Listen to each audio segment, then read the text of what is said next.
Hello दोस्तों। तो चलिए हम लोग एसएचएम का अगला पार्ट डिस्कस करने के लिए आज आए हैं यहाँ पे। ओके, तो एसएचएम का हम लोग नेक्स्ट पार्ट स्टार्ट करने जा रहे हैं। हमारा ऑलमोस्ट पता नहीं 3 या 4 पार्ट शायद आ चुका है, आज 5वां होगा। तो मेरा नाम है अमित राज और हम चलिए शुरू करते हैं आज अपनी प्यारी सी क्लास। ओके, काफी मजा आएगा आज की क्लास में। कुछ नया पढ़ेंगे, कुछ नया जानेंगे। पिछले बार हमने बहुत सारा क्वेश्चन लिया था, क्लोज किया था उसके बाद क्लास को, और भी क्वेश्चन करेंगे। आगे बहुत सारे क्वेश्चन है, लेकिन मैं सोचा थोड़ा टॉपिक आगे बढ़ा लेते हैं। तो चलो सर बकवास बनकर टॉपिक आगे बढ़ाओ। तो टॉपिक आगे बढ़ाने से पहले आज कुछ चीज को आपको समझना है। वो चीज क्या है? वो होता है नेचुरल लेंथ। इसे पहले अच्छे समझ लेना आप। नेचुरल लेंथ, ठीक है। Mean position, okay, and any position. और एक मान लेते कोई भी एनी पोजीशन। नेचुरल लेंथ और मीन पोजीशन में थोड़ा आपको डिफरेंस समझना जरूरी है।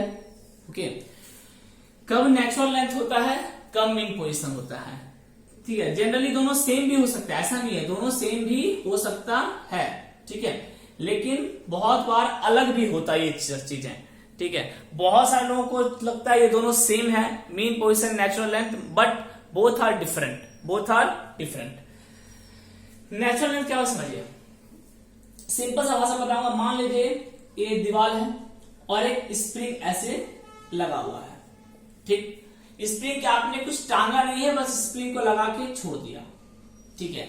ये हो गया नेचुरल लेंथ। चलिए मैं ऐसे थोड़ा मार्क कर रहा हूं, यहाँ कारण है मार्क करने का, इसे मैं आप पूरा मार्क कर देता हूं यहां से यहां तक कंप्लीट।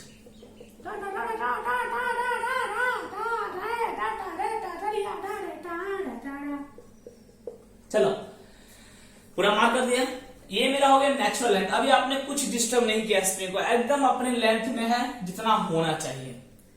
अब क्या किया आपने इस स्प्रिंग पे एक ब्लॉक लटका दिया, तो स्प्रिंग थोड़ा सा तो झुक जाएगा भाई, थोड़ा आगे इलोंगेट होगा, बिल्कुल होगा, थोड़ा इलोंगेट होगा, और यहां आके रुक जाएगा, बिल्कुल यहां रुक जाएगा। मान लेते हैं कितना इलोंगेट हुआ, x0 इलोंगेट हो गया। कितना इलोंगेट हो गया? x0 इलोंगेट हो गया, खिंचा गया, ठीक है। इस केस में क्या होगा सोचो, आगे की ओर क्या लग रहा होगा, नीचे की ओर mg लग रहा होगा। m कितना है? Mass of block. और पीछे क्या लग रहा होगा सोचो, पीछे k इंटू x0 लग रहा होगा, अगर स्प्रिंग कांस्टेंट k है तो। हाँ, k इंटू x0, ठीक है। यानी इसमें क्या हो रहा है, mg equal to k into x0, दोनों बैलेंस कर लिया एक दूसरे को, तभी तो यहां रुका हुआ है। यही क्या होगा, स्प्रिंग खिंच जाएगा और यहां पे चुपचाप रुक जाएगा। क्या ये अपने आप ऊपर नीचे करेगा, एसएचएम करेगा? नहीं। आप डिस्टर्ब नहीं करोगे तो ये एसएचएम नहीं करेगा, ये रुका हुआ रहेगा। डिस्टर्ब करोगे तो करेगा। तो अभी मैं डिस्टर्ब नहीं कर रहा हूं, मतलब दोनों फोर्स क्या किया, एकदम बैलेंस किया हुआ एक दूसरे को। mg इक्वल टू क्या हो गया, k इंटू x0। इसे बोलते हैं mean position. This is called mean position. इसे बोलते हैं नेचुरल लेंथ। कुछ लोग इसे भी नेचुरल लेंथ मान लेते हैं कि ये नेचुरल लेंथ में नहीं, ये नेचुरल लेंथ में अभी नहीं है, ये अपने मीन पोजीशन में है, ठीक है। मीन पोजीशन मतलब क्या हो गया सर? अब एक डायरेक्ट बात आओ, तो डायरेक्ट बात यही है कि मीन पोजीशन आप कैसे चेक करोगे मीन पोजीशन है, एफ नेट इक्वल टू 0 होना चाहिए। ये कंडीशन है मीन पोजीशन का। अगर आपका नेट फोर्स 0 मिल रहा है तो ये पोजीशन कैसा होगा, मीन पोजीशन होगा। जैसे यहां देखो mg और kx0, नेट फोर्स क्या हो जाएगा, 0, ठीक है। नेट फोर्स क्या है, 0, दोनों बैलेंस कर लिया, यानी ये कैसा पोजीशन, मीन पोजीशन, ठीक है। एनी पोजीशन मतलब क्या, आप और खींच दिए। मान लो पहले मीन पोजीशन में तो पहले ही था, यहाँ पे इस जगह था, आपने यहां से और थोड़ा सा इसको इलोंगेट कर दिया, यहां ले आए, ठीक है। तो ये था आपका मीन पोजीशन। देखो यहां पे पहले से था कितना, x0, और कितना खींच दिया आपने, x, ठीक है। अब यहां पे सोचो कौन सा फोर्स ज्यादा, क्या यहां ब्लॉक रुकेगा, क्या यहां ब्लॉक रुक पाएगा, रेस्ट में रह पाएगा? इसे इक्विलिब्रियम पोजीशन बोलते हैं। क्या यहां इक्विलिब्रियम में होगा? नहीं होगा, नहीं होगा। यहां क्या होगा, इक्विलिब्रियम में होगा। इसको मीन पोजीशन या इसी को बोलते हैं इक्विलिब्रियम पोजीशन, ये भी याद रखना, इक्विलिब्रियम पोजीशन। क्या कहीं कट रहा ऊपर में? ओहो हो, थोड़ा कट गया। यहां पे एनी पोजीशन होगा, ये कोई एनी पोजीशन, एनी पोजीशन। मैं थोड़ा कैमरा सेट कर लेता हूं, एक मिनट रुक जाना, थोड़ा ऊपर कम आ रहा है, वेट। ओके, अब पूरा आ रहा आपका, नाउ इट इज फाइन। अब देखो, अब यहाँ क्या है, तो ये आपका क्या था, यहाँ मीन पोजीशन था, लेकिन आपने इसके बाद और इलोंगेट कर दिया नीचे कितना, x, ठीक है। तो यहाँ इक्विलिब्रियम में होगा, नहीं होगा। क्यों नहीं होगा? देखो क्यों नहीं होगा, देखो हम लोग पोजीशन जब फोर्स लेते हैं, कितना फोर्स लगेगा, स्प्रिंग फोर्स, तो स्प्रिंग फोर्स हमेशा रहता है नेचुरल पोजीशन से। नेचुरल पोजीशन से कितना लगेगा, तो नेचुरल पोजीशन ये था आपका, देखो, हाँ, यहां से टोटल कितना खींच दिया गया, देखो टोटल खींच दिया गया x प्लस एक्स नॉट, बिल्कुल सही है, हाँ। तो टोटल पीछे की ओर फोर्स कितना डेवलप होगा, F equal to spring force कितना डेवलप हुआ, K इंटू, आप ऐसे भी लिख सकते हो अलग अलग, K इंटू एक्स नॉट, बात बराबर पड़ेगा, प्लस K इंटू एक्स, पहले K इंटू एक्स नॉट लग रहा था, x और खींच दिया यानी K इंटू एक्स लगने लगेगा, या डायरेक्ट लिख सकते हो K टोटल कितना खींच गया, x plus x not plus x, बात बराबर पड़ा। चाहे आप अलग अलग करके लिखो, K into x not plus K into x, K common ले लिया तो एक्स नॉट प्लस एक्स, देखो यही आया, या आप टोटल ले लो, कितना खींच गया, x प्लस एक्स नॉट, ठीक है, यानी कितना आ जाएगा, K x plus x not, ठीक है। अब जैसे चाहे सही लगे। अब देखो, और नीचे क्या लगेगा, नीचे लगेगा mg, इस बार क्या हो गया, k into x plus x not, ये ग्रेटर देन हो गया mg से, ठीक है। तो यहां पे इक्विलिब्रियम में रहेगा, नो, यहां इक्विलिब्रियम में नहीं रहेगा, ये अनइक्विलिब्रियम का केस हो गया, अनइक्विलिब्रियम, इसलिए केस ऑफ अनइक्विलिब्रियम, ठीक है। तो यहां पे पूछता है कि नेट फोर्स बताओ कितना काम कर रहा है, नेट फोर्स बताओ कितना काम कर रहा है इस केस में, एनी पोजीशन में, ठीक है। ये दोनों क्लियर है, इसका मैं थोड़ा बात कर रहा हूं, और एनी पोजीशन नेट फोर्स यहां पूछ लेता है कितना काम कर रहा है बताइए, ठीक है। तो सुनो, नेट फोर्स कितना काम कर रहा है इस केस में, क्या नेट फोर्स जीरो यहाँ पे, नहीं, नेट फोर्स इसमें जीरो था यार, नेट फोर्स इसमें जीरो था, इसमें नेट फोर्स जीरो नहीं, नेट फोर्स जीरो होता तो इक्विलिब्रियम में आ जाता, समझो बातों पर क्या बोल रहा हूं, नेट फोर्स जीरो होता तो इक्विलिब्रियम में आ जाता, यहाँ नेट फोर्स जीरो नहीं है, कहीं को कटना नहीं है, नहीं, ठीक, यहाँ नेट फोर्स जीरो नहीं है। कितना नेट फोर्स काम कर रहा है ये समझ ले, एक्स्ट्रा कितना फोर्स काम कर रहा है सोचो, तो कैसे निकालेंगे, तो एफ नेट, ठीक है, कि नीचे कितना लग रहा है mg, नीचे कितना लग रहा है mg, जो एक्सटर्नल फोर्स है इसको हम पॉजिटिव मानेंगे और पीछे वाले को नेगेटिव मानेंगे, यही प्रथा है, इसी तरह लोगे, ध्यान रखना, क्या बोला, जो एक्सटर्नल है उसे पॉजिटिव मानोगे, जो स्प्रिंग लगा रहा है उसे नेगेटिव मानेंगे, क्योंकि F equal to minus K x लाना है मुझे, समझ रहे हो ना, तो इसलिए F को पता है एक डायरेक्शन पॉजिटिव होता है, दूसरा डायरेक्शन नेगेटिव होता है, ठीक है। तो mg आगे वाला में, पीछे वाला माइनस कर देते हैं, minus k into x plus x not, हो गया, हो गया, नेट फोर्स में निकाल रहा हूं कितना लगेगा। अब देखो, क्या mg की जगह k इंटू एक्स नॉट लिख सकते हैं जब इक्विलिब्रियम में था, तो हाँ, जब यहां पे था, इस पोजीशन पे इक्विलिब्रियम में जब था, ध्यान सुनो, ध्यान सुनो, ध्यान सुनो, जब इक्विलिब्रियम में था इस पोजीशन पे, तो यहां पे क्या था, mg और k into x not balance कर रहा था, यानी ये दोनों मैग्नीट्यूड में बराबर है, हाँ, अरे बाबा रे बाबा, तो mg की जगह k इंटू एक्स नॉट लिख देते हैं, minus k into x plus minus minus k into x not, ये दोनों कट गया, कितना आ गया, माइनस के एक्स, तो एफ नेट कितना आ गया, माइनस के एक्स, यानी नेट एक्स्ट्रा फोर्स जो काम कर रहा है वो माइनस के एक्स काम कर रहा है। सर ये तो देखने से भी पता चल रहा है, अरे रा कैसे, देखो यहाँ इक्विलिब्रियम में था, आपने एक्स्ट्रा कितना खींच दिया, x खींच दिया, तो एक्स्ट्रा ऊपर में कितना फोर्स लगने लगेगा, k इंटू एक्स लगने लगेगा, क्या यही निकल के आया, हाँ यही निकल के आया, माइनस साइन क्यों, पता चल गया, एक्सटर्नल फोर्स, फोर्स और डिस्प्लेसमेंट दोनों ऑपोजिट डायरेक्शन में है, आप क्या कर रहे हो, डिस्प्लेसमेंट आगे हो रहा है, वो नीचे खींच रहे हो, डिस्प्लेसमेंट आगे हो रहा है, रिस्टोरिंग फोर्स पीछे लग रहा है, ये कौन सा फोर्स है, ये रिस्टोरिंग फोर्स है, एक्सटर्नल नहीं है, ये कौन सा फोर्स है, रिस्टोरिंग फोर्स, याद रखना इसको, या फिर आप इसे स्प्रिंग फोर्स भी बोल सकते हो। तो आप डिस्प्लेसमेंट तो आगे कर रहे हो, लेकिन रिस्टोरिंग फोर्स पीछे लग रहा है, इसको वापस खींचना चाह रहा है, तो इस केस में अगर नेट फोर्स कोई पूछे तो कितना, जितना एक्स्ट्रा और खींच दिए उसकी वजह से जितना पीछे डेवलप हुआ, कितना, माइनस के इंटू एक्स, ये एक्स्ट्रा डेवलप होगा और यही आपका नेट फोर्स होगा। क्योंकि यहां तक तो मेरा सब बैलेंस था, इस पोजीशन तक तो सब बैलेंस था, कोई तो डिस्टर्ब किया नहीं।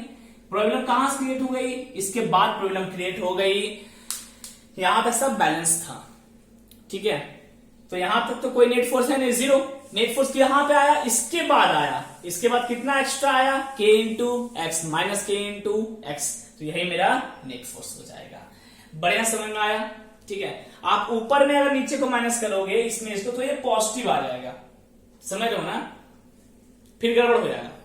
ये माइनस के एक्स आना चाहिए, माइनस मतलब डायरेक्शन अपोजिट हो जाएगा। जो फोर्स काम कर रहा है वो डिस्प्लेसमेंट के अपोजिट डायरेक्शन में काम करना चाहिए, ठीक है। इसलिए हम लोग आगे वाला एक्सटर्नल फोर्स लग रहा है, एमजी जो लग रहा है, उसमें पीछे वाले को माइनस करेंगे। चलो जल्दी से सबको अच्छे से नोट डाउन करो बढ़िया से, फिर आगे की बात करते हैं। चलिए उतार लिया, कंटिन्यू करते हैं इसको। हाँ आ जाइए। अच्छा एक बात और, इसी को मैं एक और तरीके से बता रहा हूं, पर इतना समझ में आया, ठीक। अच्छा एक बात बताना, क्या मीन पोजीशन फिक्स होगा, ठीक है। मीन पोजीशन कौन सा है, क्या इस सब में मिटाऊं, अब इस सब में मिटा रहा हूं, ठीक है। अब थोड़ा सा और इस पर डिस्कस करेंगे, थोड़ा सा और करेंगे, फिर इसको बंद करेंगे टॉपिक को, ठीक है। फिर अगले टॉपिक में आएंगे। एट एनी पोजीशन समझ में आ गया, लेकिन मीन पोजीशन में थोड़ा सा और बात करेंगे और नेचुरल पोजीशन पे भी। देखो एक चीज, यहां पे तो मीन पोजीशन मेरा ये आया, चलो ठीक है, ये पोजीशन मेरा मीन पोजीशन हो गया। ऐसा क्या होगा इस पोजीशन में, क्योंकि इस पोजीशन पे mg और ऊपर स्प्रिंग फोर्स दोनों बैलेंस कर दिया, ठीक है। ये बात समझ में आया। मैं पूछ रहा हूं क्या ये मीन पोजीशन फिक्स होता है क्या, नेचुरल लेंथ तुम्हारा एक स्प्रिंग दे दिया तो उसका नेचुरल लेंथ तो फिक्स होगा, नेचुरल पोजीशन फिक्स होगा। नेचुरल लेंथ बोलो या नेचुरल पोजीशन बोल सकते हो इसको आप, कोई प्रॉब्लम नहीं है। नेचुरल पोजीशन, नेचुरल पोजीशन बोल सकते हो, कोई प्रॉब्लम नहीं है, कोई प्रॉब्लम नहीं, ठीक है। तो नेचुरल पोजीशन तो फिक्स होगा, ये तो यहीं पे होगा, ठीक है, ये चेंज नहीं करेगा। For a particular spring natural position change नहीं करेगा। लेकिन क्या मीन पोजीशन फिक्स होगा, सोचो, नहीं। क्यों, अगर आप मास चेंज कर दोगे तो मीन पोजीशन चेंज कर जाएगा। मान लेते हैं मैं मास m के जगह यूज करता हूं 2m, डबल कर दिया, तो क्या मीन पोजीशन मेरा चेंज हो जाएगा, यस मीन पोजीशन चेंज हो जाएगा। तब मेरा स्प्रिंग यहां नहीं रुकेगा, हो सकता है मेरा स्प्रिंग यहां जाके रुके, 2m मास है। इस केस में ऊपर में जो रह गया स्प्रिंग फोर्स माइनस के इंटू एक्स, यहां पे x कौन सा हुआ, ये हो जाएगा x टोटल, वो नीचे 2mg से इक्वेट कर लेगा, नीचे 2mg से इक्वेट कर लेगा। यहां ये हो जाएगा मेरा मीन पोजीशन, ये हो जाएगा मीन पोजीशन। तो मीन पोजीशन फिक्स नहीं होता है, वो डिपेंड करता है आपके एक्स्ट्रा, अपने जो फोर्स लगाया है, जो एक फोर्स लग रहा है सामने वाले पे, स्प्रिंग फोर्स को कितना फोर्स बैलेंस कर रहा है, ठीक है। जहां पे आप समझो नेट फोर्स जीरो हो जाए, जिस भी पोजीशन पे जीरो हो जाए, जिस भी वजह से जीरो हो, वह पोजीशन आपका मीन पोजीशन बन जाएगा। जैसे यहाँ पे तो ये बन गया, अगर 2m कर दिया तो यहाँ पे बैलेंस हो गया, यहाँ पे ऊपर में जो स्प्रिंग फोर्स लग रहा है, नीचे जो 2m लग रहा है, ये दोनों बैलेंस कर लिया, तो ये मेरा मीन पोजीशन ले सकते हो, ठीक है। मीन पोजीशन मतलब एक रेफरेंस लाइन जो होता है, रेफरेंस पॉइंट, बस एक रेफरेंस पॉइंट की तरह ट्रीट होता है, तो जहां से हम आगे फर्दर प्रोसीड करेंगे, अभी और भी आगे बताएंगे। और एक एग्जांपल दिखा रहा हूं मैं, मानो ऐसा कुछ रखा हुआ है, मानो ऐसा कुछ स्प्रिंग रखा हुआ है और ब्लॉक सटा हुआ है, ऐसा अभी कुछ नहीं किया मैंने, बस स्प्रिंग बना हुआ है ऐसे करके। आप ब्लॉक चाहे लगा भी सकते हो या ब्लॉक नहीं भी लगा सकते हो, कोई प्रॉब्लम नहीं है। आई मानो ऐसे है, ये बस स्प्रिंग है, ठीक है, स्प्रिंग है। आप चाहो तो ब्लॉक से कनेक्ट करके रखो, अभी मैंने कुछ डिस्टर्ब नहीं किया। चाहो आप ब्लॉक को कनेक्ट करके रखो या फिर आप सिर्फ स्प्रिंग को रखो, उससे कोई प्रॉब्लम नहीं है, ठीक है। तो ये मेरा क्या हो गया, ये हो गया नेचुरल पोजीशन। मीन में इसको कैसे दिखाएंगे, मीन में क्या करो आप, ऐसा कर दो। देखो मानो हम कुछ फोर्स लगाए और कुछ फोर्स लगा के इसको खींच दिए, चलो यहां दिखाते हैं, इसके नीचे अच्छे समझ में आएगा। यही था मेरा नेचुरल लेंथ, हाँ। अब हम इसको नेचुरल लेंथ से थोड़ा खींच दिए 4 न्यूटन का फोर्स लगा के, तो यहां पे आगे क्या हो गया, मैंने देखा 4 न्यूटन का फोर्स लगाए हुए हैं और खींचे हुए हैं, तो जरूर यहाँ पे नीचे का जो माइनस के एक्स है पीछे का, वो आगे वाले का 4 न्यूटन को बैलेंस कर लिया, जिसकी वजह से अब यहाँ पे ये ब्लॉक रेस्ट में आ गया। मैं 4 में फोर्स लगा के पकड़ा हुआ हूं इसको, यानी अब ब्लॉक क्या हो गया, यहाँ रेस्ट में आ गया। इस केस में क्या हुआ, -kx बराबर हो गया 4 न्यूटन के, यानी एफ नेट कितना हो गया, एफ नेट 0 हो गया, नेट फोर्स यहाँ पे 0 हो गया। यानी ये कैसा पोजीशन, मीन पोजीशन बन जाएगा। कितने फोर्स के लिए, 4 न्यूटन के लिए। और फोर्स बढ़ाओगे तो नया मीन पोजीशन मिलेगा। ठीक है, इसको यूज करते हैं रेफरेंस पॉइंट की तरह। मान लीजिए ये मेरा मीन पोजीशन मान लीजिए इसको हम, अब यहां से हम फोर्स लगाए तो आगे वाला मेरा एनी पॉइंट बन जाएगा। अगर इसको आप मीन पोजीशन ले रहे हो तो आगे वाला एनी पॉइंट बन जाएगा। आगे वाला को मीन पोजीशन ले रहे हो तो उसका आगे वाला कोई एक अगला एनी पॉइंट बनेगा, जो थर्ड केस था। ठीक है, एनी पोजीशन। तो mean position as a reference हम यूज करते हैं, और कुछ नहीं है। आप इसको रेफरेंस मान लो, मीन पोजीशन हो गया मेरा जहां बैलेंस किया। अब और डिस्प्लेस करोगे तो बोलेगा मीन पोजीशन से इसको और डिस्प्लेस कर दिए। मैंने मीन पोजीशन किसको लिया, इसको लिया है।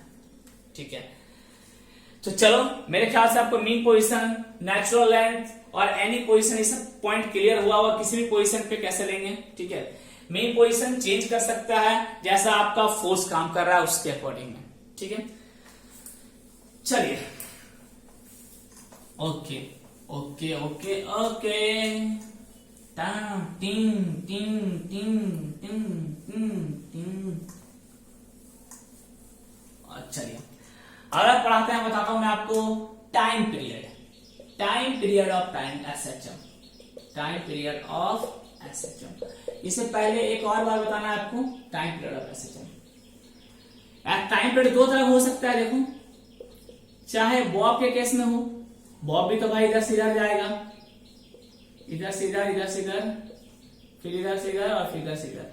ठीक, बॉब हो सकता है, या फिर स्प्रिंग हो सकता है, आपका स्प्रिंग हो सकता है, ऐसा ऐसा मेरा स्प्रिंग हो सकता है। इसको छोड़ दो तो टू टू टू टू, ऊपर नीचे नीचे ऊपर चलता जाएगा, एसएचएम करेगा। हाँ, इसको छोड़ दो, ये भी एसएचएम टू टू, ये भी एसएचएम टू टू टू टू करेगा, दोनों करेगा। ठीक, तो एक ऑसिलेशन कंप्लीट करने में कितना समय लगेगा, टाइम पीरियड क्या होगा, ये निकालने जा रहे हैं। टाइम पीरियड क्या होगा,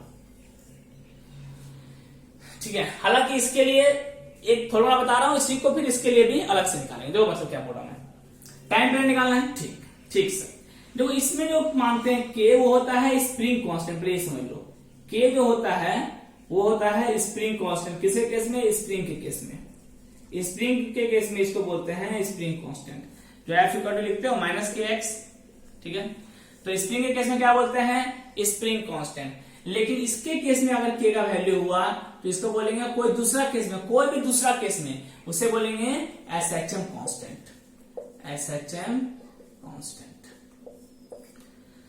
सिर्फ स्प्रिंग के केस में जो के रहता है उसे बोलते हैं स्प्रिंग कांस्टेंट। बाकी किसी केस में भी के रहे, फोर्स वही लगेगा -kx, बाकी किसी केस में भी के रहे, ठीक है, तो उसे क्या बोलेंगे हम लोग, एसएचएम कांस्टेंट बोलेंगे, उसे स्प्रिंग कांस्टेंट नहीं बोलेंगे। स्प्रिंग थोड़ी ना है, थ्रेड है, लेकिन के का कुछ अपना वैल्यू है, के क्या है, कांस्टेंट है, क्या बोलेंगे, एसएचएम कांस्टेंट। ठीक है, चलो फॉर्मूला टाइम पीरियड का निकालते हैं, सिंपल सी बात है।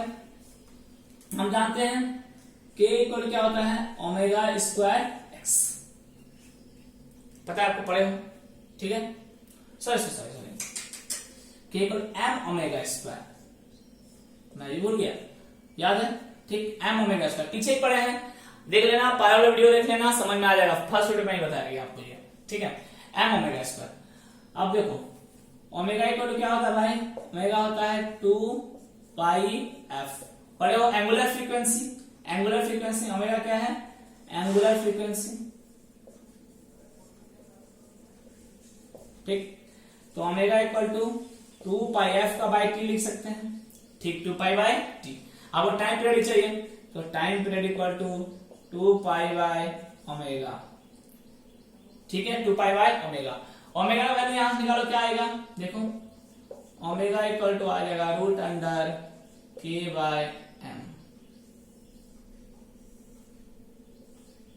रूट अंडर के बाय एम पुट कर दो, तो 2 पाई बाय रूट अंडर के बाय एम। तो टाइम पीरियड का वैल्यू क्या निकलेगा,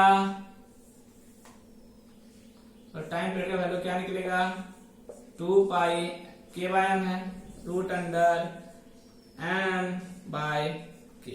ये वैल्यू किसका आ गया? ये वैल्यू आ गया टाइम पीरियड का।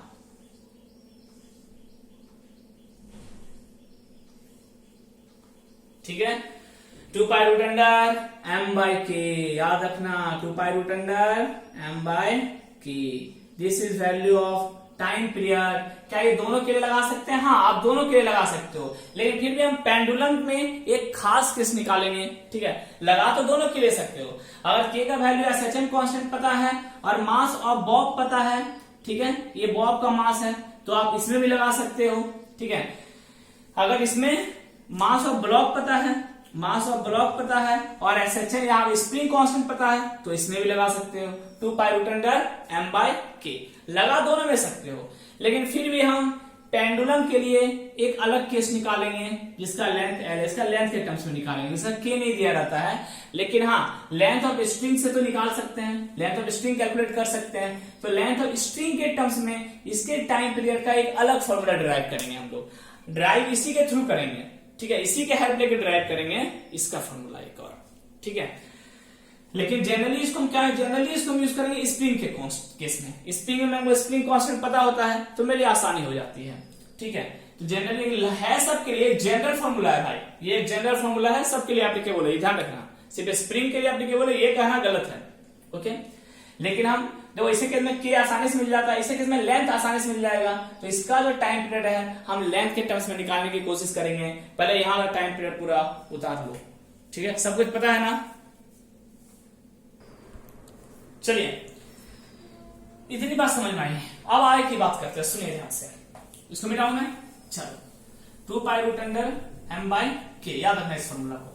ये जनरल फॉर्मूला है, सभी के लिए लगेगा, चाहे आपका पेंडुलम हो चाहे आपका स्प्रिंग हो। पेंडुलम के केस में जो के आएगा उसे बोलेंगे SHM कांस्टेंट, स्प्रिंग के केस में जो के आएगा उसे बोलेंगे स्प्रिंग कांस्टेंट। ठीक है, लगेगा सबके लिए।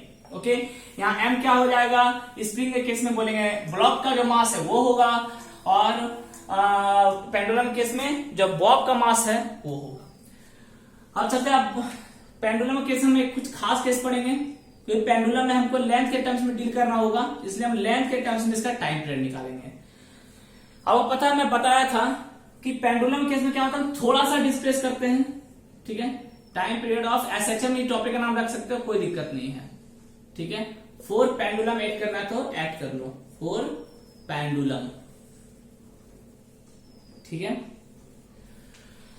मान लेते एक पेंडुलम है और ये रहा उसका प्यारा सा बॉब। हा, इसको मैंने थोड़ा सा डिस्प्लेस किया, थोड़ा सा मतलब थोड़ा सा ही होता है, थोड़ा सा मतलब थोड़ा सा ही होता है, यहां से यहां तक। थोड़ा सा डिस्प्लेस किया, कितना मान लेते हैं, x मान लेते हैं, यहां से यहां तक थोड़ा सा x डिस्प्लेस किया। ठीक है, हल्का सा। आपको बोला था SHM क्या होता है, क्या बड़ा डिस्प्लेसमेंट SHM होगा? नहीं, बड़ा डिस्प्लेसमेंट सर्कुलर मोशन हो जाता है। छोटा सा डिस्प्लेस करोगे, स्टार्टिंग में बताया था SHM क्या, एक टू एंड फ्रो मोशन या बैक एंड फोर्थ मोशन होना चाहिए, लेकिन स्ट्रेट लाइन में। स्ट्रेट लाइन मतलब कब होगा, तो थोड़ा सा इसको डिस्प्लेस करोगे, तो थोड़ा सा डिस्प्लेस किया थीटा एंगल पे। मजा आ गया भाई, मजा आ गया, बहुत मजा, बहुत मजा। ठीक, थीटा एंगल पे थोड़ा डिस्प्लेस किया, कितना, x। ठीक, x।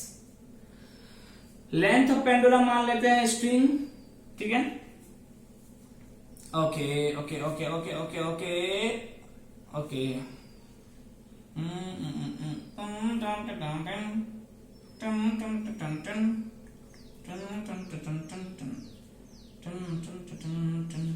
ठीक है, लेंथ ऑफ स्ट्रिंग कितना हो गया मेरा, वो तो L होगा। यही है लेंथ ऑफ स्ट्रिंग, तो L ही है भाई, पता है आपको, length of string is L। चलो, हो गया length of string, length of string is L। अब शुरू करते हैं कहानी।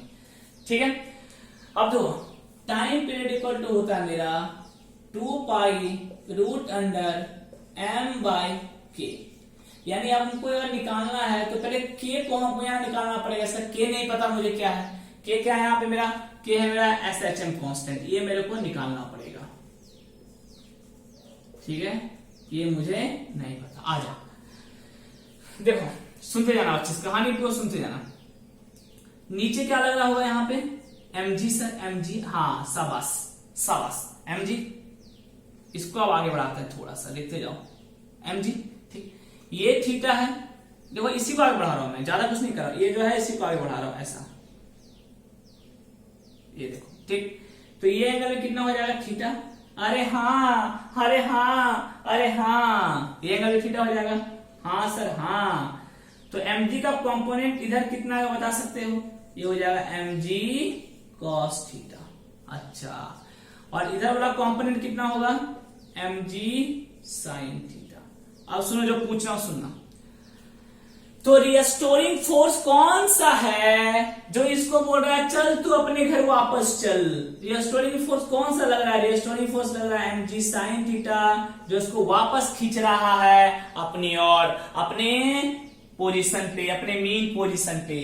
ठीक है, ये इसका मीन पोजीशन है। क्यों भाई, क्यों मीन पोजीशन है, इसलिए मीन पोजीशन है क्योंकि यहाँ नीचे लग रहा है mg, ऊपर लग रहा है टेंशन, दोनों एक दूसरे को बैलेंस कर रहा है, तो एफ नेट 0 हो गया, इसलिए इस पोजीशन को बोलेंगे मीन पोजीशन। अभी मीन पोजीशन में बात समझ में आया अच्छे से क्या होता है। ठीक है, इसको उतारना है, उतार लो।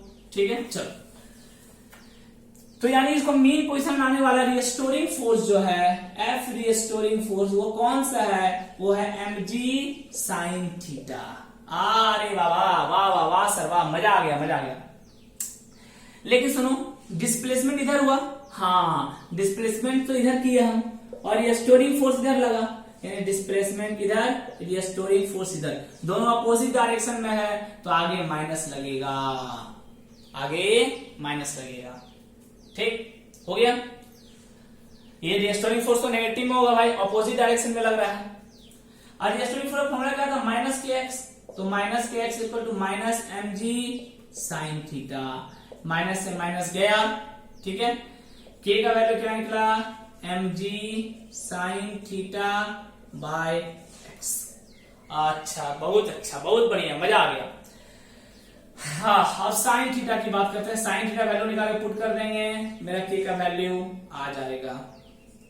आते हैं साइन थीटा वैल्यू, सुनो यहाँ पे निकालते हैं, कहाँ निकालें, चलो यहाँ खुपची में निकाल लेते हैं। Sine theta perpendicular by hypotenuse, परपेंडो ये थीटा है, तो ये बेस, ये परपेंडिकुलर या हाइपोटेनियस, परपेंडिकुलर कितना x, नीचे लिखते हैं, परपेंडिकुलर कितना x, हाइपोटेनियस कितना l।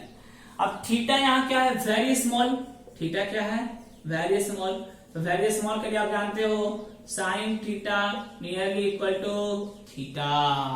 ओहो आहा, बहुत अच्छा।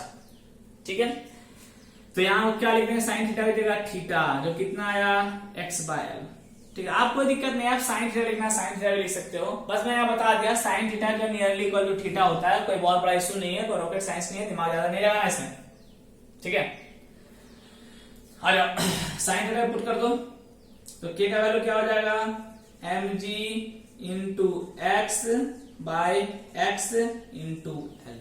हो गया क्या, यहाँ क्या कर दिया, put value of sine theta, बस यही किया मैंने, साइन थीटा वैल्यू पुट कर दिया, एक्स मर गया, यानी k का वैल्यू आ गया mg बाय एल। ओहो हा, बहुत अच्छा, mg बाय एल किसका वैल्यू आ गया, k का, यही तो चाहिए था, अरे यही तो चाहिए था। m क्या है, m is the mass of Bob, l क्या है, लेंथ ऑफ द स्ट्रिंग, और g क्या है, एक्सेलरेशन ड्यू टू ग्रेविटी। अब वैल्यू पुट कर देंगे, टाइम पीरियड का वैल्यू आ जाएगा। पूरी बात समझ में आई या नहीं, ठीक है, जल्दी से इसको पहले यहां तक उतारो। हो गया, चलो। अच्छा, एक बार मैं जब क्लास में एक बार पढ़ा रहा था, एक बच्चों को बहुत अच्छा डाउट आया था इसमें, सर ऐसा नहीं लिख सकते theta equal to length of arc into radius. अरे ऐसा होता है ना भाई, सर्कल है, सर्कल में ये एंगल बना अगर मानो थीटा, ठीक है, ये रेडियस r है और लेंथ ऑफ आर्क ये मानो x है, तो लिखते हैं ना हम लोग थीटा इक्वल टू, ठीक है, theta equal to x length of arc by radius, या ऐसे बोल सकते हो x length of arc equal to theta into radius, पढ़ते हो ना, तो ऐसे भी आप कर सकते हो, अगर दिक्कत है तो। Theta equal to length of arc कितना, लेंथ ऑफ आर्क मतलब कितना ये मूव किया, यही लेंथ ऑफ आर्क का, ऐसा जो मूव करेगा कितना x, बाय कितना लेंथ टोटल आर की जगह क्या है एल है तो एक्स बाय एल। आप ऐसे भी लिख सकते हो थीटा, कोई दिक्कत नहीं। और कैसे आप टेन थीटा भी लगा सकते हो। आप बोलोगे सर हम क्या करेंगे, अरे नहीं देता बिठाते हैं, आप ऐसे भी समझ सकते हो। एक बच्चे ने क्या बोला, सर हम टेन थीटा नहीं लगा सकते क्या, ये एल और ये भी तो एल होगा, ये लेंथ भी तो एल होगा। हाँ मैं बोला यस, ये लेंथ भी होल होगा तो टेन थीटा भी लगा सकते हो आप। कितना परपेंडिकुलर, परपेंडिकुलर कितना एक्स बाय बेस, बेस कितना एल। देखो सेम चीज आएगा। तो क्या टेन थीटा और साइन थीटा बराबर होगा, यस यस। अगर थीटा स्मॉल है भाई तो sine theta equal to tan theta equal to theta same होता है। If theta is very small तो tan theta equal to sine theta equal to theta, तीनों सेम ही होता है यार। एग्जाम्पल लेना चाहो 0 डिग्री, बहुत छोटा एंगल है 0 डिग्री, टेन 0 का value 0, sine 0 value 0 equal to 0, tan 0 0 sine 0 0 equal to 0, तीनों बराबर आया आया आया, बराबर ही आया। तो जैसे समझो आप टेन थीटा लेके करो तो भी चाहिए, बेस तो एल ही होगा, हाइपोटेनियस भी एल ही लेंगे ऑलमोस्ट, थीटा बहुत कम है ना, ठीक है तो एल ही होगा। आप लोग सर हाइपोटेनियस और बेस बराबर कैसे हो गया, अरे भाई बहुत स्मॉल एंगल के लिए काम कर रहे हैं हम लोग, तो कंफ्यूज मत करना यहाँ पे, इसलिए मैंने ज्यादा इसमें घुसा नहीं, ठीक है। हम बस साइन थीटा से ही बता रहे हैं, ज्यादा कंफ्यूज मत करना, ठीक है। टेन थीटा साइन थीटा बराबर होता है अगर थीटा बहुत स्मॉल होता है तो, ठीक है, इसलिए आपको मैं कंफ्यूज नहीं करना चाह रहा हूं यहाँ पे। तो साइन थीटा सीधा ध्यान रखो, हाइपोटेनियस हो गया एल, बेस एक्स, खत्म बात, perpendicular hypotenuse X by L. यह सबसे आसान है, आप याद रखो theta equal to length of arc by radius, math में पढ़ते हो गए तो एक्स बाय एल, ठीक। चलो यहां तक हो गया मेरा, के निकल गया, कुछ नहीं किया, क्या किया, कुछ नहीं किया, रिस्टोरिंग फोर्स ले लिया, कितना रिस्टोरिंग फोर्स जो वापस उसको मीन पोजीशन में लाना चाह रहा है, ये साइन थीटा को रिप्लेस कर दिया एक्स बाय एल से, कट गया, खत्म। कितना है का वैल्यू mg बाय एल। अब आप पुट करते हैं वैल्यू, उसको भी डाल सकता हूं, चलो इसको मैं मिटा रहा हूं। अब तो k का वैल्यू आया mg बाय एल, याद रखना mg बाय एल। तो put k equal to mg by L, क्या आएगा देखो 2 पाई, ये जाना पहचाना फॉर्मूला है, बहुत काम किया आप इस फॉर्मूला पे, root under mg by L, m से m मर गया, टाइम पीरियड कितना 2 pi root under L by जी।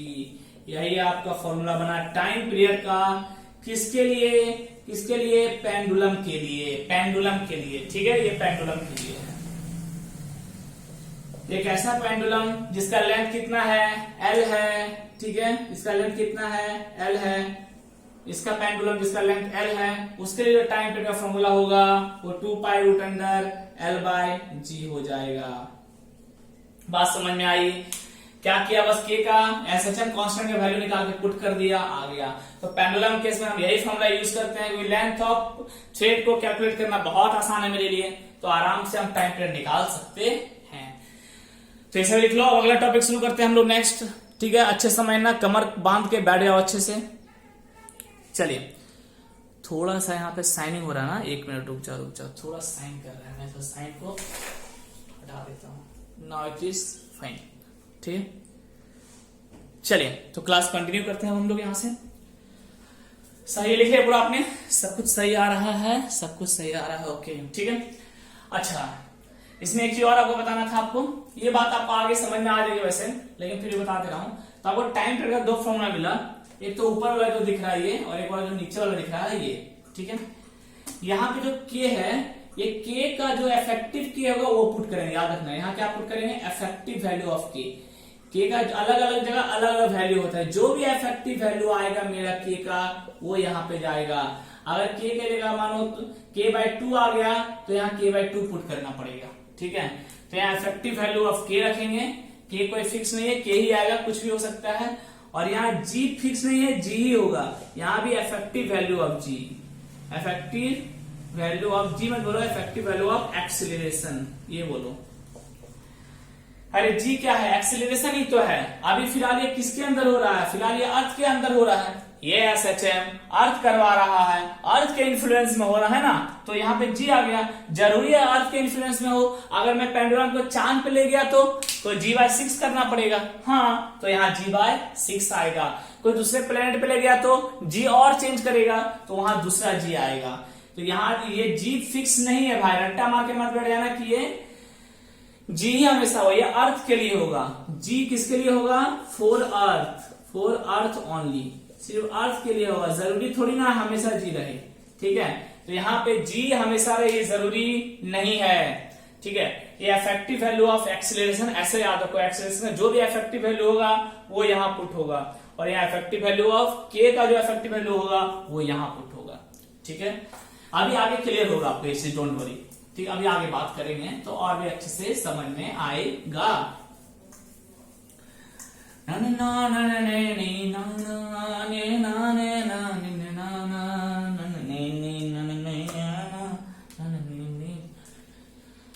आगे पढ़ने वाले कुछ इंपॉर्टेंट बात, ठीक है। कॉम्बिनेशन ऑफ, प्रूफ नहीं दिखा रहा, याद रखना इसको। कॉम्बिनेशन ऑफ स्प्रिंग कांस्टेंट, ये अभी आगे काम आएगा इसलिए यहीं पे बता दे रहा हूं, सुन लो। क्या है अगर एक स्प्रिंग दूसरे स्प्रिंग से ऐसे कंबाइन रहा, ठीक है, एक स्प्रिंग दूसरे स्प्रिंग से ऐसे क्या रहा? कंबाइन रहा। ओहो, ठीक है। एक स्प्रिंग का स्प्रिंग कांस्टेंट कितना मान लेते हैं K1, और इसका स्प्रिंग कांस्टेंट कितना? K2। तो इसको बोलते हैं सीरीज कनेक्शन। इसे क्या बोलते हैं? Series connection of spring, series connection of spring. अब पता है रेजिस्टेंस में क्या करते हैं सीरीज में? R1 प्लस R2, और पैरेलल में R1 1/R1 प्लस 1/R2।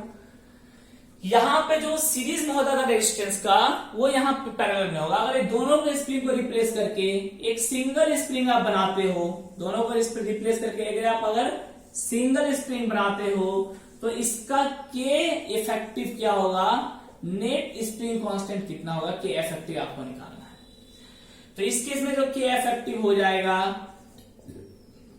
ये निकालने के लिए करेंगे use parallel combination of constant. याद है कैसे करते थे? 1/K इफेक्टिव निकालना है equal to 1/K1 plus 1/K2, ऐसे ही निकालेंगे इसमें, ठीक है। यानी K इफेक्टिव आपका क्या आ जाएगा? इफेक्टिव K जो आ जाएगा, K इफेक्टिव हो जाएगा क्या? K1 K2 bye K1 plus K2। ये आपका K इफेक्टिव आ जाएगा किसके लिए? सीरीज कॉम्बिनेशन ऑफ स्प्रिंग के लिए। ये पहला case, series combination of spring के लिए K इफेक्टिव कैसे निकालेंगे? वही जिसका पैरेलल में रेजिस्टेंस करते थे वैसा इस सीरीज में स्प्रिंग करेंगे। क्या बोले? जैसे पैरेलल में रेजिस्टेंस करते थे वैसा इस सीरीज में स्प्रिंग करेंगे। क्लियर हुआ? पैरेलल में आते हैं। पैरेलल में नंबर दूसरा, सीरीज में क्या होगा? अब पता है एक इन दूसरे इन से कनेक्ट होगा, एक इन जरूर कॉमन होगा। पैरेलल में कोई इन कॉमन, चलिए पैरेलल में क्या होगा? पैरेलल में स्प्रिंग का थोड़ा अलग होता है। देखो ऐसा, एक स्प्रिंग और दूसरा स्प्रिंग, और इससे कनेक्टेड है एक ब्लॉक। ये होता है पैरेलल स्प्रिंग का। यानी एक एंड सपोर्ट से एक और एंड सपोर्ट से, दोनों स्प्रिंग का दोनों एंड सपोर्ट से होगा, और बाकी दोनों एंड ब्लॉक से होगा, और यहां ब्लॉक रखा हुआ है। इसे बोलते हैं पैरेलल कॉम्बिनेशन ऑफ स्प्रिंग। क्या बोलते हैं? Parallel combination of spring, parallel combination of spring, ठीक है। इसका मान लीजिए स्प्रिंग कांस्टेंट K1 है, इसका स्प्रिंग कांस्टेंट K2। तो यहाँ K इफेक्टिव अगर निकालना हुआ आपको, K इफेक्टिव इन पैरेलल, तो यहाँ डायरेक्ट जोड़ देंगे सीरीज की तरह। कैसे? सीरीज में कैसे करते हैं? K1 प्लस K2, बस यही करना है आपको। तो बस यही K इफेक्टिव कैसे निकालते याद रखना। सीरीज में ऐसे निकालेंगे, ठीक है, पैरेलल में ऐसे निकालेंगे। K इफेक्टिव को K1 प्लस K2 डायरेक्ट, 3 रहा तो K1 प्लस K2 प्लस 3, यहां पे रहा 3 तो 1/K1 1/K2 प्लस 1/K3, ठीक। एक और कॉम्बिनेशन दिखा रहा हूं, ये कौन सा है, सीरीज या पैरेलल बताना। एक और दिखा रहा हूं मैं, ये सीरीज है या पैरेलल आप बताना। देखो ध्यान से, एक स्प्रिंग एक ब्लॉक, दूसरा स्प्रिंग। बताओ ये सीरीज है या पैरेलल है? एक स्प्रिंग, ब्लॉक, दूसरा स्प्रिंग। सर ये सीरीज है? नहीं गधा। सीरीज में क्या होगा इसमें याद रखना, एक इंड कॉमन होगा, इस टाइप का कनेक्टेड होगा दोनों एक साथ। क्या यहाँ कोई कनेक्टेड है? नहीं है। पैरेलल में क्या होता है? सुनो फिर से मेरी बात। पैरेलल में क्या होता है? एक इंड सपोर्ट के साथ, दूसरा इंड ब्लॉक के साथ, एक इंड सपोर्ट के साथ, दूसरा इंड ब्लॉक के साथ। क्या चेक करो वहां ऐसा है? देखते हैं। एक इंड सपोर्ट के साथ, दूसरा इंड ब्लॉक के साथ, एक इंड सपोर्ट के साथ, दूसरा इंड ब्लॉक के साथ। उड़ी बाबा, ये तो पैरेलल कॉम्बिनेशन होगा। हाँ, ये पैरेलल कॉम्बिनेशन है, याद रखना इसको। This is parallel combination, confuse मत करना इसमें, ठीक है। तो यहाँ K1 है और ये K2 है, तो K इफेक्टिव यहाँ कैसे निकालेंगे? K1 प्लस K2 करके सीधा सीधा, ठीक है। तो बस यही याद रखना। आप कैसे देखते हैं स्प्रिंग में सीरीज और पैरेलल? सीरीज के लिए तो आसान है, एक स्प्रिंग से दूसरा स्प्रिंग का एक इंड कनेक्टेड होगा। पैरेलल में कैसे? एक इंड सपोर्ट से, दूसरा इंड ब्लॉक से, एक इंड सपोर्ट से, दूसरा इंड ब्लॉक से। कैसा? Parallel combination. कैसे निकालेंगे? K effective, K1 plus K2 parallel में। सीरीज में 1/K1 plus 1/K2 plus 1/K3 चलता जाएगा। इसे भी जल्दी से उतार लो स्प्रिंग कांस्टेंट, फिर टॉपिक को शुरू किया जाए। ओके, तो सुनो अब आगे की बात करते हैं। इस सबको मिटाऊंगा क्या कहानी को मैं? ठीक है। अब देखो मैं कुछ अच्छी अच्छी बातें करूंगा, प्यार प्यारी बातें करूंगा आप लोग से, अच्छी अच्छी मगर छोटी छोटी मगर मोटी बातें। शक्तिमान शक्तिमान शक्तिमान। देखो पहला नंबर, माना कोई स्प्रिंग ऐसा है और यहां एक ब्लॉक लटका हुआ है। बोलूंगा इसका टाइम पीरियड बताओ, तो time period equal to 2 pi root under, आप बोलोगे m/k। m is the mass of the block. ठीक, सही है भाई, बिल्कुल सही है। 2 पाई रूट अंडर m/k। ठीक, दूसरा आप बराबर समझते जाओ। अगर मैं बोलूं एक ऐसा स्प्रिंग है, एक ये है, इससे एक और कनेक्टेड है और एक ब्लॉक है। इसको मैंने x डिस्प्लेस करके छोड़ दिया, थोड़ा सा मान लो x डिस्प्लेस करके छोड़ दिया, टो होने लगेगा, ऑफकोर्स होने लगेगा। तो इसका बोलूंगा टाइम पीरियड बताओ, m is the mass of block. तो 2 इसका है K1 और इसका है K2। तो इस केस में क्या करो? K इफेक्टिव लेंगे, यही मैं बोला था K effective. 2 pi root under K लेंगे नहीं, K इफेक्टिव, ठीक है। और K इफेक्टिव कितना निकला आपका? K1 K2 bye K1 plus K2, शायद यही आया था। K1 K2 K2 plus K1 उल्टा कर दिया, हाँ सही है, ठीक, यही आया था। K इफेक्टिव आपको इस केस में सुनते हैं कहानी। तो टाइम पीरियड कितना हो जाएगा? 2 pi root under N K1 plus K2 divide by K1 K2। सुनता है, हो गया। तीसरा नंबर आते हैं। मानिए ऐसा कोई कनेक्शन है पैरेलल वाला, आप समझ में आ गया आपको कहानी क्या चल रहा है। K1 K2, यहाँ पे टाइम पीरियड निकालना है तो मास m है ब्लॉक का, तो 2 pi root under m by K effective कितना हो जाएगा? K1 प्लस K2, यही हो जाएगा K इफेक्टिव, ये हो जाएगा आंसर, ठीक है। ऐसा नहीं, अगर ऐसा भी रहा कहीं पे, आप जरूरी नहीं इसी टाइप में डील करो, ऐसा भी हो सकता है ना, एक ही बात है। ऐसा भी हो सकता है, ऐसा भी हो सकता है आपका, अरे हो सकता है ना, बिल्कुल हो सकता है। 2 पाई रूट अंडर क्या लगाना है? सिम लगाना है, 2 pi root under m by K1 plus K2। यहाँ भी हो सकता है ऐसा भी, K1 K2, तो टाइम पीरियड सेम होगा, 2 pi root under m by K1 plus K2। चलो जल्दी से लिख लो, फटाक से लिखो, हो गया। चलो समझ में आ गई बात, K इफेक्टिव कैसे लेना है? सिंपल था, बस K effective K1 plus K2 ये पैरेलल और सीरीज में कैसे डील करते हैं, ठीक है। एक और दिखा रहा हूं, ऐसा भी आ सकता है आपके पास, ऐसा भी आ सकता है, हो सकता है ये ऐसा कंबाइन कर दे,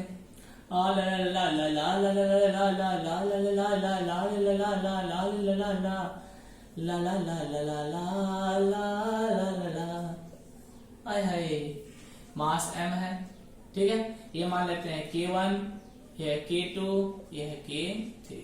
देखो यहाँ सीरीज भी है, पैरेलल भी है, दिख रहा है, सीरीज भी है और पैरेलल भी है। तो पहले सीरीज में सॉल्व कर लेते हैं।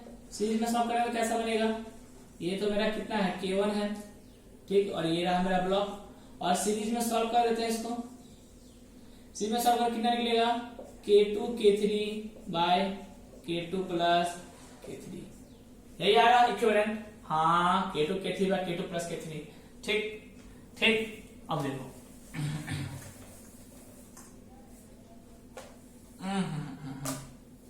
मिठाई देते हैं पूरा, चलो मिठाई देते हैं, गंदा लगता है ना, मिठाई दे, साफ साफ बनाएंगे। तो ये हो गया K1, और इसका कितना निकल गया, नीचे वाले का निकल गया K2 into K3 bye K2 plus K3। हाँ, आप सोचो इसको मिला फिर एक स्प्रिंग बना देते हैं सिंगल, दोनों को मिला के, ठीक है। अब ये तो पूरा दोनों क्या पैरेलल में, पैरेलल में इफेक्टिव कितना हो जाएगा मेरा, फाइनली क्या इफेक्टिव, ये हो जाएगा K1 प्लस सीरीज किया तो K1 प्लस पूरा K1 plus K2 K3 bye K2 plus K3 हो गया। हाँ ले बाबला, हो गया हो गया हो गया, वेरी नाइस वेरी नाइस, ठीक। अब टाइम कर लेगा वो 2 pi root under m by k effective, यानी 2 pi root under m by, नीचे क्या हो जाएगा K1 plus K2 K3 by K2 plus K3। Answer क्या कुछ नया था? नहीं, बिल्कुल इजी था, ठीक है। अभी हार्ड आएगा बच्चा, वेट करो, अभी इजी इजी वाला करवा रहा हूं ना, रुको, अभी टाइम पीरियड इतना अच्छा निकालने में आएगा ना, पसीना छुड़ा देगा आपका। ये तो इजी वाला टाइम पीरियड निकालना भी सीख रहे हैं, धीरे धीरे टफ करेंगे चीजों को, पहले ये समझ में आया। चलो चलो थोड़ा इजी वाला पोर्शन आज कवर कर लेते हैं, अगले क्लास में हम लोग टफ वाला पोर्शन कवर करेंगे, ठीक है। आज इजी वाला पोर्शन सब देख ही लो, देख रहे तो। नेक्स्ट आता है किस, पेंडुलम के किस की बात करते हैं। पेंडुलम अभी स्प्रिंग वाला खत्म नहीं हुआ है, स्प्रिंग वाला अभी शुरू हुआ है, याद रखना। लेकिन पेंडुलम में कुछ एक दो इजी केस है, उसे खत्म कर लेते हैं, ठीक है। अगले क्लास में हम लोग सारा कॉन्सेप्ट पढ़ेंगे, हार्ड वाला थोड़ा सा, जहां से बड़े बड़े क्वेश्चन आईटी में पूछे गए हैं। पेंडुलम केस में क्या करेंगे, पेंडुलम में देखो जी क्या बोले थे, जी इफेक्टिव होता है, ये भी समझ लेते हैं कैसे, इसका समझ में आ गया। के इफेक्टिव कैसे होता है, 2 pi root under L by g, ये जी ले लेंगे, जी इफेक्टिव वैल्यू जी का लेंगे। जी क्या है यार, जी एक्सेलरेशन है और कुछ नहीं, बस याद रखना एक्सेलरेशन है, ठीक है। अर्थ के लिए कितना है, जी है, हमेशा जी रहेगा, कोई गारंटी नहीं है इसका, कोई गारंटी नहीं, कोई भरोसा नहीं, ठीक है। एग्जांपल देना चाहता हूं, चलो इसका एग्जांपल मैं आपको दिखाता हूं कैसे। मान लो क्या है, मान लो एक क्रेन है, एक मेरा प्यारा सा क्रेन है, अरे मेरा क्रेन, ये रहा क्रेन, क्रेन ले लो, लिफ्ट ले लो, जो लेना ले लो आपको, ठीक है। चलो लिफ्ट मान लो, लिफ्ट मान लो, और ये लिफ्ट ऊपर जा रही है एक्सेलरेशन a के साथ, ऊपर जा रही है एक्सेलरेशन a के साथ, सुन रहे ना। एक पेंडुलम लटका हुआ नीचे, अच्छा एक पेंडुलम लटका हुआ, ठीक। सुनो, जब ये रेस्ट में थी, ये लिफ्ट जब किसमें थी, रेस्ट में थी, ठीक, तो पेंडुलम पे नीचे कितना काम कर रहा था, जी। वाह, हाँ बिल्कुल सही बात है, जब रेस्ट में थी तब जो पेंडुलम पे मेरे पे काम कर रहा था वो जी था। लेकिन अगर ये अप मूव कर रही है एक्सेलरेशन a के साथ, एक्सेलरेशन इक्वल टू a के साथ अपवर्ड डायरेक्शन में अप जा रही है, क्या अभी भी ये नीचे की ओर जी लग रहा होगा? नहीं, अभी चेंज कर गया होगा। कैसे? ये पेंडुलम है, आप समझना ध्यान से, यहाँ पे ये पेंडुलम है, जब ऊपर जा रहा है एक्सेलरेशन a के साथ, यानी ये कैसा हो गया, नॉन इनर्शियल फ्रेम हो गया, तो उसमें सूडो फोर्स आ जाएगा। अरे रे रे बताया था, जब नॉन इनर्शियल फ्रेम हो तो सूडो फोर्स आता है, यानी नीचे की ओर एक सूडो फोर्स लग रहा होगा, कितना, ma, सूडो फोर्स ma, और पहले से क्या लग रहा था, mg, पहले से लग रहा था mg, है ना। पहले से कितना लग रहा था, mg, पहले से तो mg काम कर रहा था, एक्सेलरेशन g काम कर रहा था, अब ma आ गया। अब इस पेंडुलम पे नीचे की ओर एक और एक्सेलरेशन काम करने लगा, कितना, a, कितना, a, यही आपको जाना है। पहले mg काम कर रहा था नीचे की ओर फोर्स, यानी एक्सीलरेशन कितना था, g था, सिर्फ पहले की बात है, सिर्फ g था। अभी सूडो फोर्स भी काम करने लगा, जैसे लिफ्ट ऊपर गया नीचे सूडो फोर्स भी काम करने लगा नीचे की ओर, यानी इस बार एक्सीलरेशन एक इफेक्टिव एक्स्ट्रा आ गया। कितना एक्सीलरेशन आ गया नीचे की ओर, a एक्सीलरेशन एक्स्ट्रा आ गया। किस पे, पेंडुलम पे, जैसे यहां पे आया। यहां g था, यानी नेट g इफेक्टिव, यानी नेट वैल्यू ऑफ g का नेट वैल्यू कितना हो गया यहाँ नीचे की ओर, ठीक है, किधर, downward downward downward downward direction, net value कितना हो गया, g तो पहले लग रहा था, अभी a भी लगने लगा, g प्लस a। तो टाइम पीरियड कितना आ जाएगा, time period 2 pi root under l by g plus a, ये हो जाएगा आंसर आपका। समझ में आई बात, एकदम बढ़िया से विजुअलाइज हुआ, मजा आया समझने में, इजी लगा, इजी लगा। आप चाहो तो पूरा ड्राइव भी कर सकते हो, जिस तरह पीछे वाले में किया था मैंने, कंपोनेंट तोड़ा, यही सब यहां भी कर सकते हो, ले जाओ कंपोनेंट तोड़ो, कर सकते हो, उससे भी सेम ही आंसर आएगा यार। तो क्यों करना उतना, जब पहले हम एक बार कर चुके हैं। जी क्या है, एक्सीलरेशन है, जितना इफेक्टिव एक्सीलरेशन काम कर रहा है, या नेट एक्सीलरेशन बोल सकते हो, जितना काम कर रहा है आप पे। तो यहाँ नेट एक्सीलरेशन कितना काम कर रहा है, नेट वैल्यू ऑफ g या net value of acceleration downward direction में कितना काम कर रहा है, g प्लस a काम कर रहा है, तो g प्लस a लिख देंगे। नेट वैल्यू ऑफ एक्सीलरेशन लिख दो, ज्यादा अच्छा रहेगा, नेट वैल्यू ऑफ एक्सीलरेशन, ठीक है, डाउनवर्ड डायरेक्शन, डाउनवर्ड, ठीक है, नेट वैल्यू ऑफ एक्सीलरेशन लिख दो, ज्यादा अच्छा है। g पहले लग रहा था, अभी सूडो फोर्स की वजह से a भी लगने लगा, g प्लस a। बहुत थका देते हो आप लोग, समझ में आया। एक और एग्जांपल दूं, इतना बताओ, जल्दी उतारो, 1 2 3। अब इसको उल्टा घुमाएंगे, मान लेते हैं लिफ्ट नीचे आ रहा है, ठीक है, हुआ हुआ हुआ, ये हुआ, चलो मान लेते हैं लिफ्ट नीचे आ रहा है, चलो थोड़ा सा चेंज होगा, ज्यादा नहीं, यहां पे थोड़ा सा चेंज आएगा, लिफ्ट ऊपर की बजाय नीचे आने लगा, आ जाइए, लिफ्ट अब ऊपर की बजाय नीचे आने लगा, दूसरा नंबर केस पड़ रहा है एक्सीलरेशन a के साथ। तो ये तो पहले से g लग ही रहा था भाई, ये तो अभी भी लगेगा, mg तो पहले से लग ही रहा था, ये तो अभी लगेगा ही लगेगा नीचे की ओर g। लेकिन अब सूडो फोर्स इस पे किधर काम करने लगेगा, सोचो, अब इस पे एक और सूडो फोर्स काम करने लगेगा। अगर एक्सीलरेशन a से नीचे आ रहा है तो m में एक ऊपर सूडो फोर्स काम करेगा। अरे ये सब बहुत एनएलएम में डिस्कस किया गया है, क्या कंफ्यूज हो रहे हो सर, कंफ्यूज कौन हो रहा है, हम कंफ्यूज तो है ही नहीं, क्योंकि हम कुछ समझा ही नहीं है सर, हम कुछ समझा ही नहीं है तो हम कंफ्यूज कैसे होगा, है ना।